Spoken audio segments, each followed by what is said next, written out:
Bonjour les amis, j'espère que vous allez à merveille. Cliquez sur le lien en dessous pour me dire quel sujet vous aimeriez que j'aborde. Et si c'est la première fois, je vous invite à vous abonner. Une question pour vous. Est-ce que votre entourage, est-ce que vos amis veulent votre bien? Ça vous est déjà peut-être arrivé d'avoir des projets et d'en parler à des personnes qui sont autour de vous, que vous considérez comme des amis. Mais parfois, lorsque vous en parlez, on vous dit « Oh, ça, je ne pense pas que tu y arriveras parce que regarde, voilà, tu as 2 enfants, tu es mère célibataire, moi, j'étais tout seul, je n'y suis pas arrivé, je ne pense pas que tu y arriveras. » Vous avez quelque chose à faire, vous allez voir une personne, vous êtes enthousiaste à l'idée de partager cette aspiration-là avec cette personne que vous considérez comme quelqu'un sur qui vous pouvez compter. Et cette personne, au lieu de voir votre enthousiasme, le potentiel qui est le vôtre et le fait que vous êtes animé, trouve juste en vous ce qui pourrait faire que vous échouez. Et vous le marque en grand comme ça en vous disant « tu ne vas pas y arriver, je ne pense pas que tu y arriveras, etc. » Mais à aucun moment, aucune parole d'encouragement, aucune parole de valorisation de ce que vous êtes venu partager avec elle. Une personne comme celle-là, pensez-vous qu'elle vous veut du bien? Question fondamentale. Parce qu'il y a des gens qui se réjouissent du fait que vous n'arriviez pas à atteindre les objectifs que vous visez. Une personne bienveillante dans votre proximité, même si elle n'a pas vécu le même chemin, elle pourrait par exemple vous dire « je suis passé par là et voilà les erreurs que j'ai commises, évite de commettre ces erreurs ». Au lieu de vous dire « tu ne vas pas y arriver », de vous dire « je ne pense pas que c'est fait pour toi », de décider pour vous de ce qui compte pour vous. Ces personnes-là vous veulent-elles du bien? Je ne partage que mon propre point de vue. Ce que j'ai dit ici, ce n'est pas la vérité, mais de mon regard, de ma perception de la chose, derrière cette attitude ne se cache pas le fait de vouloir progresser. Derrière cette attitude ne se cache pas le fait de se réjouir du fait que vous ayez quelque chose à laquelle vous tenez, que vous voulez mettre en place. Qu'est-ce qui a dit que le fait de vouloir faire ce que vous allez faire serait facile? Personne ne le dit. Qu'est-ce qui dit que ça doit être facile?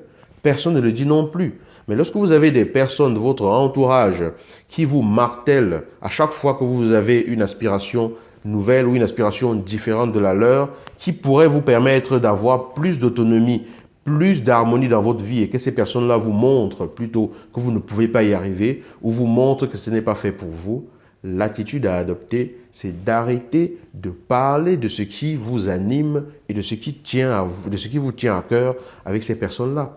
C'est comme jeter les graines au vent pour que les oiseaux les bouffent et les fassent disparaître. Face à ce genre de personnes, vous gardez le silence sur ce qui compte pour vous. Ne serait-ce que pour ne pas être à chaque fois découragé. Ne serait-ce que pour ne pas être à chaque fois désarmé par des avis qui sont parfois motivés par de la jalousie. Ça ne veut pas dire que ces personnes vont se comporter comme ça dans tous les domaines, mais il faut être vigilant et ouvert au fait qu'une personne qui, à chaque fois que vous lui partagez quelque chose qui compte pour vous, trouve tout simplement ce qui en vous ferait que vous n'arriverez pas à ces résultats, ce n'est pas forcément quelqu'un animé. De mon point de vue, ce n'est pas la vérité. Vous voyez comment ça résonne en vous. Ce n'est pas forcément démontrer qu'en cette personne-là, derrière ses intentions, se cache quelque chose de bienveillant envers vous. Une personne peut vous dire les erreurs qu'elle a commises pour que vous ne les commettiez pas. Parce qu'on a tous un chemin différent. Le baromètre intérieur de chaque être humain, c'est son ressenti intérieur. C'est ce qui le porte, c'est ce qui l'anime. Quand vous suivez vraiment ce qui vous anime dans votre vie, vous allez probablement commettre des erreurs. Même si vous ne le suivez pas, vous allez commettre des erreurs. Alors autant commettre des erreurs en suivant ce qui vous anime véritablement, ce qui vous porte, ce qui est attaché à ce qui correspond à vous, à votre identité. Le chemin n'est pas fait pour forcément être facile. Le chemin est fait pour vous forger. Donc lorsqu'une personne vous décourage et ne trouve que ce qui en vous va vous bloquer, au lieu de renforcer, de vous aider à renforcer ce qui en vous pourrait vous permettre de surmonter justement les difficultés que vous allez rencontrer, gardez vos aspirations pour vous et informez-vous auprès des personnes qui peuvent vous aider à y arriver. Accomplir plein de choses sans être pollué. Je vous dis à bientôt dans une nouvelle vidéo et j'espère que le message est passé. Ciao!